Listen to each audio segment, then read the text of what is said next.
Okay, thanks very much, Ben. Now, at least we've managed to scare Hamish and Tanya a little bit.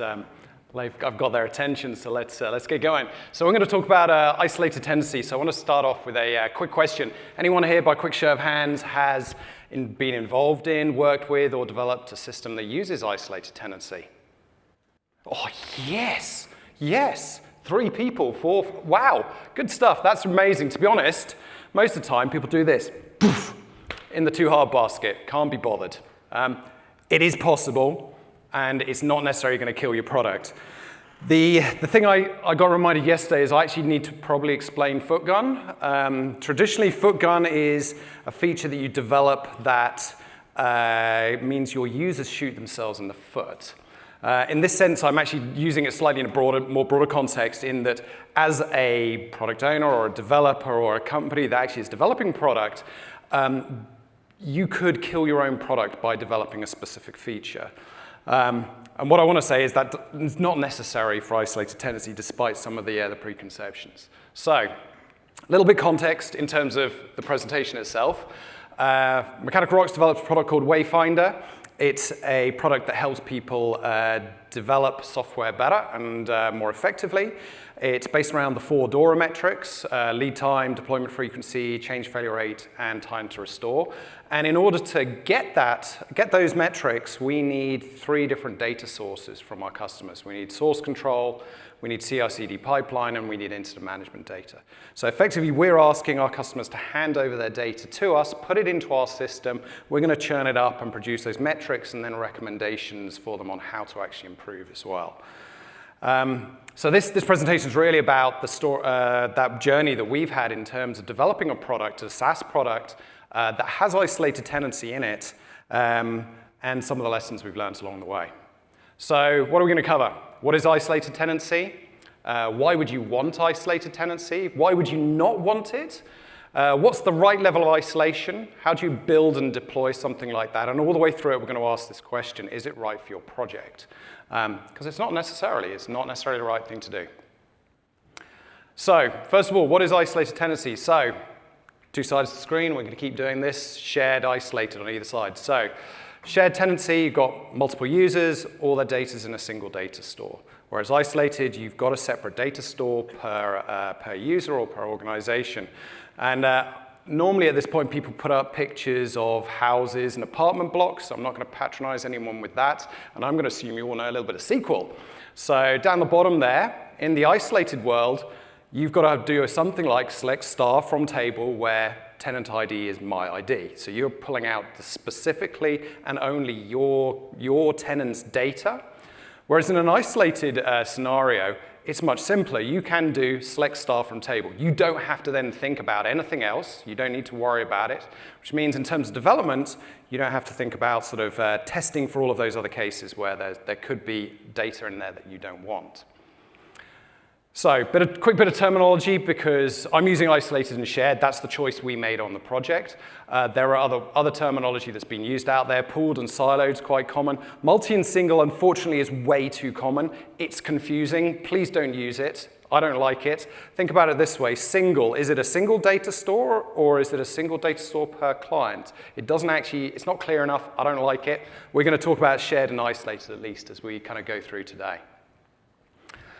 So, why would you want to do isolated tenancy? Why would you bother doing something? It is additional work. Oops, your competitor has seen your data. This is, I think, maybe for many of the product managers out there, a genuine fear.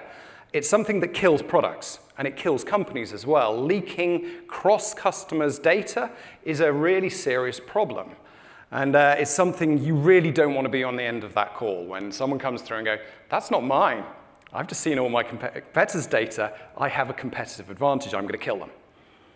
So this means you've got to think about some questions if you're going to do this. Who are your customers? And you've got to start asking yourself, are they concerned about their data? Do they care about isolation? Do they even know what isolation is? Is there a data sovereignty issue? And this is quite an interesting one. Are you working with government customers and they are specifying the data cannot leave the country? You can then deploy into a specific area potentially to solve that problem. How much risk are your customers prepared to take? Is it B2B or B2C? Now, consumers, we know, normally don't care. They just click, click, click. I sign up. I don't read the EULA. I don't read any of the terms and conditions. I don't care where my data's gone. That's usually what consumers are like. Businesses are often very different. They do care, and they do start asking these questions. And it's linked then in also to how sensitive is the data? Is it just PII? And I've had some great introduction talks today about this, which is excellent. Is it medical data? You wouldn't want your medical data being exposed to another person or to outside of the area you want it to be. Is it financial data? Is it business confidential? Going back to that point about having a competitive advantage. And therefore, you have to ask as a developer and the company and the team developing this product, how much risk are you prepared to take as well with your customers' data? Is it going to be a big problem to you or not?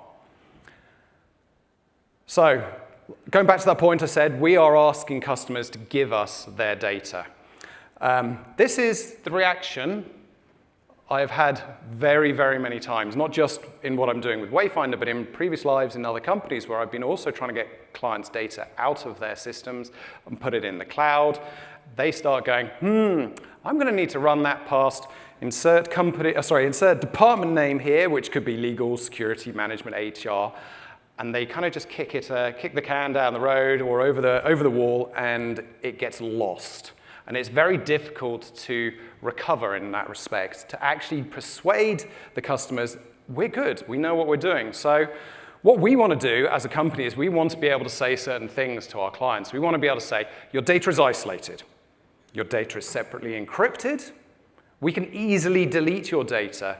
We can easily show you your data. We are a custodian, and this is quite an interesting one about custodianship. You own your data. We're just looking after it.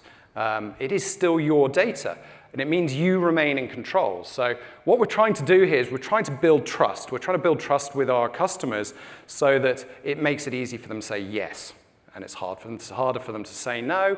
And when it does go through to legal and security, you can go, here's all this documentation, here's all this proof, this is our design. Say yes, it's not a problem, hand over your data. So the flip side then is, why would you not want to use isolated tenancy? Anyone who's not read Grug Brain, it's very entertaining read. Go out, have some fun. And the point is complexity. You are adding something to your product for a specific reason, but complexity is the issue. And that goes right back to our keynote speech at the beginning of the day. That was referencing complexity. Complexity is something, as developers, we're very familiar with. No matter what we do on a day-to-day basis, complexity does keep coming into what we do, into the product, into the code base. We have to really continuously challenge that. Do we need it? How do we reduce that complexity? Complexity has an awful lot of problems throughout the whole of the software development lifecycle. And if we are introducing complexity, we've got to have a good reason for it. Also, so thinking about that complexity, what does it end up doing? It increases your development cost. You've got to develop more things. You've got to write more lines of code. It's going to increase your operational cost. Perhaps you've got more resources. It could also increase your operational cost in terms of something goes wrong. You've got more things out there, a more complex situation. You have to try and deal with the issues that turn up. And it's going to potentially reduce your speed to market. So we're all about metrics in Wayfinder, so that for us is lead time. So lead time is from the point where you start working on a feature to it being running in production and your customers can see it and use it. That can be measured in hours. If you increase complexity, that could stretch out. And that's something we've experienced firsthand, and that's part of what happened for us in the development of Wayfinder, is we saw our lead time expanding. It was getting harder to get things out the door, and we had to spend time going through this process of questioning the complexity and actually taking bits out again and readjusting the product in order to increase and improve that lead time. So the real point here is complexity is the challenge. And what I want to particularly talk about now is the architecture design decisions that you're going to make as you go through designing your product that can result in the footgun and it potentially killing your product. So, yeah, let's talk about architecture then. So we're trying to minimize complexity, but we're trying to include and implement a specific feature because we believe there's a good reason for it. We did when we developed Wayfinder. We wanted to make life easier for getting to people to sign up. So I'm going to run through a whole lot of stuff, lots of architecture diagrams now. As an introduction, this is now your typical serverless stack. This is what used to be the three-tier app. We've got a user. The user gets the front end through some sort of CDN. There's an auth service that allows them to log in and authenticate. And you have an API that serves your data. And behind that is some sort of compute and then some storage where the customer's data can exist. So we're going to be using this particular diagram through the different examples as we work through effectively the evolution of what we did during developing this solution. So the next thing is, OK, we've got a stack. How do we deploy it? Because we know DevOps is not optional, we're going to do a couple of things. We're going to keep our code in source control. We're going to have a CI/CD pipeline, and that's going to have ideally a build once, deploy many pattern. So we'll have a build stage where there will be automated unit testing and linting and so on. We'll then have a deploy into non-prod, and that will deploy into a single account, potentially, into a non-prod account. And it will deploy into the account, run your integration acceptance end-to-end tests, validate effectively the deployment before it moves on into deploy to prod, and you'll do the same thing again. And we'll support that all with an incident management system. So we want that to be automated as well, so we want to hook it into our CI/CD pipeline. So when the pipeline fails, it automatically raises incidents. And we want lots of great monitoring, like, again, we talked about earlier today. And that monitoring will automatically, again, raise incidents. So that will help reduce your time to restore and make your product more stable, more available, and so on.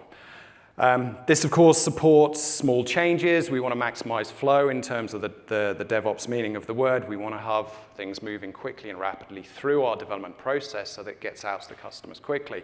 And we keep our lead time nice and short.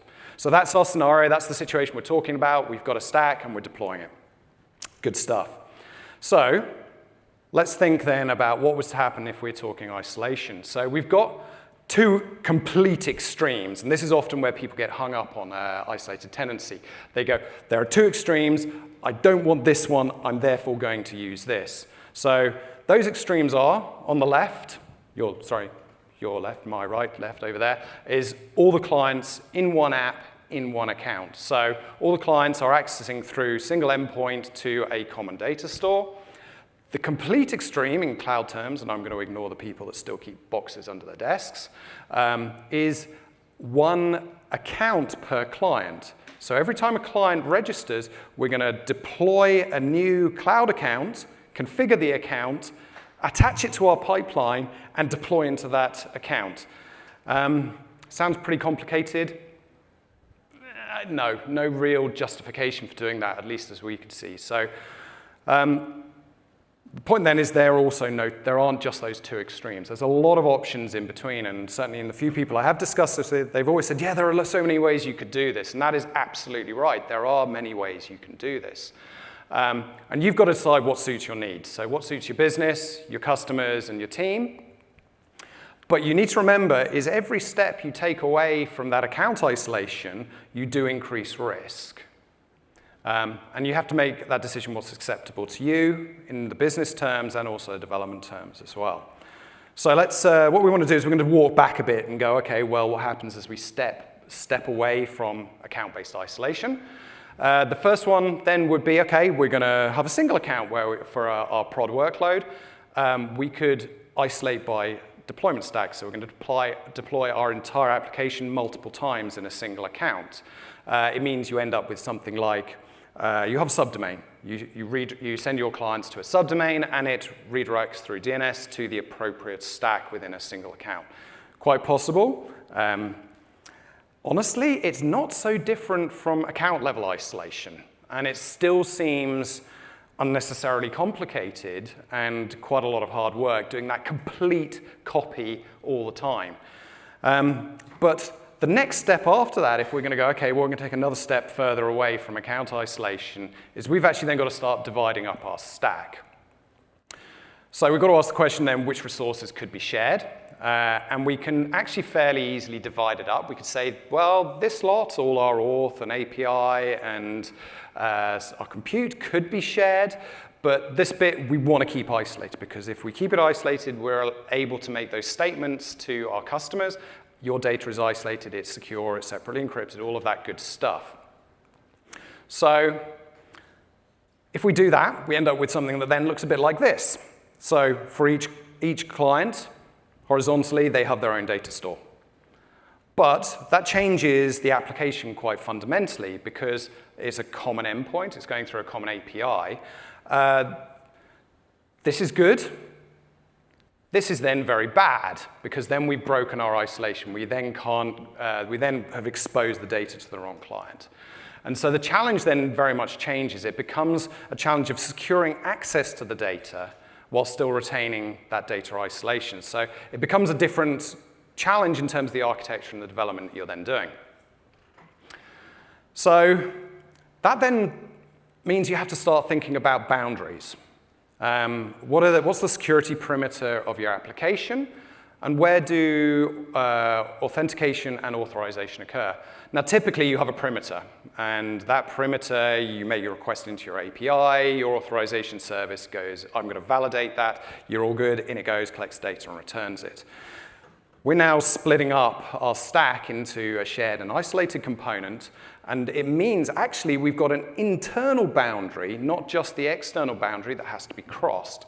Because we're going, OK, we still want to protect our overall application at the edge when it first hits that API. But we also then want to protect our data and ensure the isolation there. And that was actually one of the kind of the light bulb moments for us in terms of development, was appreciating that there was that separate internal boundary. That internal boundary has to be crossed. So what we ended up doing was implementing what we call a zero trust boundary. Now this is quite interesting. This is actually where the solution ended up going to in the end. Was we want to have a separate isolation per client effectively within our stack. Now, I'm going to talk through then sort of request-response sort of cycle for you to kind of understand what's going on there. So starting over on the left, our users, they will authenticate like normal. They'll get a token returned. And when they make the data request to the API will validate that token. So we've got that link between the auth service, so our auth service up here, and that link vertically is the API confirming, yes, that token is valid. I'm going to pass it on. And that component in the middle that I've called a tenancy router is then the key bit of this design. That tenancy router actually becomes very, very simple. It's only got one job. Its failure domain is then very small. All it is doing is going, what token does, the token I've received belongs to what tenant? And you can't trust anything that's come from the front end. You have to assume everything is potentially hijacked. The only thing that you're going to trust is your token. So storing in your auth what tenant the user is allows you to use that token to confirm and get the information in the tenancy router from the auth, which tenant does this request belong to? And that tenancy router forwards it on. So it's a fairly simple component in some respects, and it only has that one job to route on the request. Now, obviously, then it's routed on, it's got into that isolation. We have got isolated compute and isolated data store. On that boundary, we go, great, thanks for your request. I'm not going to trust you at all. I'm going to do a couple of things. I'm going to first validate that the token is valid with the auth service. So we're going to loop across this way again and go, yep, let's make sure that the token's valid. I'm also going to retrieve the tenant ID. And that isolated instance only knows about itself. It knows which tenant it is, and it confirms it against what it's received from the auth service. It's not aware of any other tenants. It doesn't know they exist. There could be no other tenants. There could be thousands of tenants. It doesn't need to have that awareness. It doesn't need to know it, and it's better that it doesn't. It only has access to that one customer's data store. We've got secure, very simple, again, role-based access control between that compute and that data store. And it doesn't know those other data stores exist. It can't access them. So unless the token's valid and it's for the correct tenant, it drops it and it rejects. So this is really interesting because we've managed to get then back to this point, select star from table. And that is really important as a developer, actually. And this is something I personally really appreciate about this design from a development perspective. When I'm developing a customer feature, I've got a requirement, I only have to think about what's happening in the front end and the data manipulation in the isolated tenancy. I don't have to test for the security in terms of retrieving the wrong data. It's all handled. We've moved the isolation to become effectively an architecture concern in that first part of deploying the shared resources. And the key bit here is speed to market. So, okay, yeah, we've had a bit of a slowdown because we've had to develop the rest of these shared resources and develop the system to be able to deploy the isolation. But at that point, our speed to market starts going up again, and it gets a lot quicker. We can focus on the features, we can deliver what the customer wants much more rapidly, and actually get out to market faster. We can test things quicker, and we can respond to feedback faster.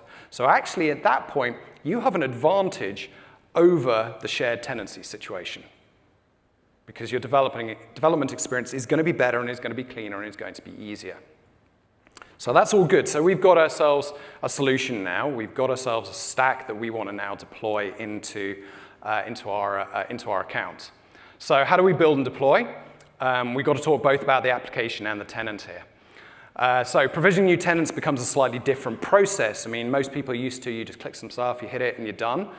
We've now got to provision resources every time a registration occurs. So the tenant's going to sign up, and a handler's going to deal with that, and it's going to run a process. So in this example, there's a co-build job that's going to deploy our resources.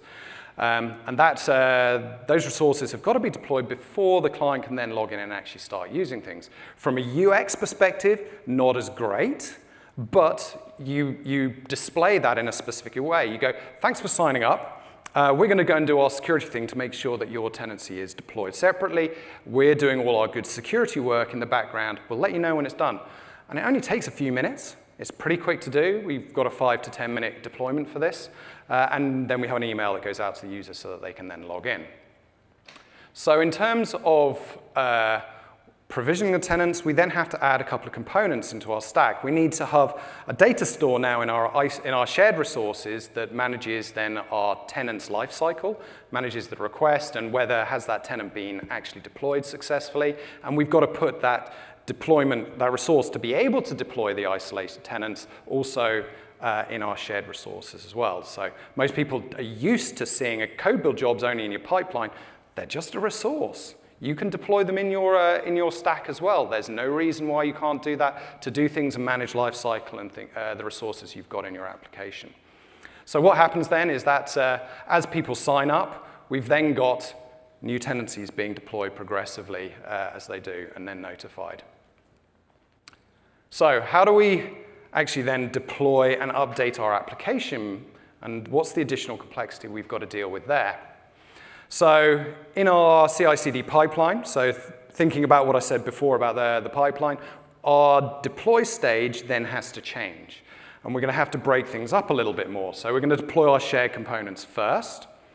We're then going to deploy a testing tenant, because that tenant is essential to be there in order to run all of our end-to-end tests. You need to be able to run the whole cycle, poke the API, get some example data that you've put in the data store, and get it back out again. And only once that's successfully passed do you then start updating or deploying the client tenants. So your pipeline has got a bit more complicated, but the components are still very similar, and they should be familiar to people who are already running CI/CD pipelines. And obviously you do that first in the non-prod environment, and then we'll repeat the same thing again in prod. So what that means is, going through that process, we've been trying to, like I said, fight the complexity, but we've reduced it down to 4 things. These are the 4 things that we actually have to do. We're trying to minimize that complexity, but these are the bits that we found, at least in what we've done, we can't avoid this. If we want isolation, and we want to be able to say to our clients, your data is isolated, it's separately secured, it's separately, encrypted, we can handle it, building that trust. This is what we've had to do. Zero trust boundary, that's a really key bit of it. Keeping that simple tenancy router in there. We need a system to be able to provision and then also manage the life cycle of the tenants. And we need to then update the provision tenants as well. And that's different to your standard update cycle as well. So those are the 4 things we found. And we believe maybe we could get it a bit simpler. It's possible, but we haven't found that yet. So wrapping up, isolated tenancy. It's not necessarily Footgun. And the main question here is the isolated tenancy right for your project? And you've got to ask those two questions. What do you want to be able to say to your clients? And therefore, what do you have to design and implement in order to do that?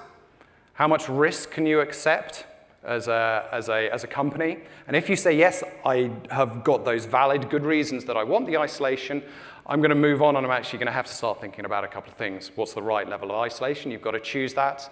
You need to control that developer cognitive load. So make it easy for people. People have got to want to be able to use the system and got to want to be able to update it and work with it and operate it and maintain it. Make their lives as easy as possible. So keep fighting that complexity and don't compromise on flow. So that's our story. That's where we got to. Thank you very much. Any questions?